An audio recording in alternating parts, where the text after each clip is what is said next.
Hi all, welcome to SJ YouTube channel. இன்றைக்கி fish fry பண்ணலாம் அப்படின்னு சொல்லிட்டு பாங்கடா மீன் வாங்கின்னு வந்திருந்தோம். ஸோ ஃபிஷ் ரொம்பவே ஃப்ரெஷ்ஷாக இருந்துச்சு. அதெல்லாம் வாஷ் பண்ணிவிட்டு லைன் போட்டு எடுத்து வச்சுக்கணும். இங்கே packet fish fry masala use பண்ணுறதில்ல. வீட்டில் இருக்கிற மசாலையை வச்சு ஃபிஷ் ஃப்ரை எப்படி செய்கிறதுன்னு பார்க்கலாமா? அதுக்கு மஞ்சாத்தூள், மிளகாத்தூள், pepper powder, ginger garlic paste, salt, தண்ணி ஊற்றி பேஸ்ட் மாதிரி பண்ணிவிட்டு ஃபிஷ்ஷை நல்லா மேரினேட் பண்ணி வச்சுக்கலாம்.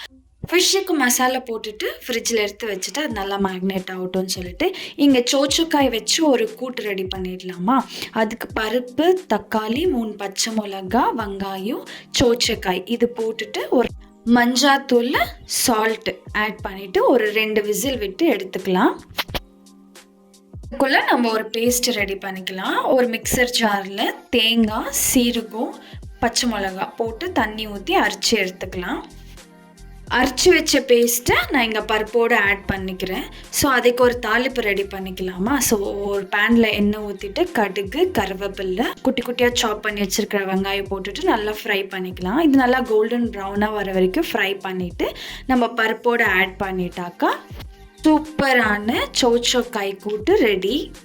ரொம்பவே டேஸ்ட்டாக இருக்கும். ஒரு வருஷம் நீங்களும் ட்ரை பண்ணி பாருங்கள். ஸோ அதுக்குள்ளவே எங்கள் பாப்பாவுக்கு ஒரு பிரியாணி ரெடி பண்ணிடலான்னு சொல்லிட்டு ஆயிலு, ஆனியன், பிரியாணி ஸ்பைசஸ் எல்லாமே ஆட் பண்ணிவிட்டு இங்கே சிக்கனை நான் டர்மரிக் போட்டு நல்லா வாஷ் பண்ணி எடுத்துக்கிறேன். ஸோ கொத்தமல்லி, புதினா, ஜிஞ்சர் கார்லிக் பேஸ்ட் ஆட் பண்ணி நல்லா மிக்ஸ் பண்ணிக்கின்னு டொமேட்டோ ஆட் பண்ணி டொமேட்டோவும் நல்லா ஃப்ரை ஆகிட்டு மேலே சிக்கன் போட்டுடுறேன்.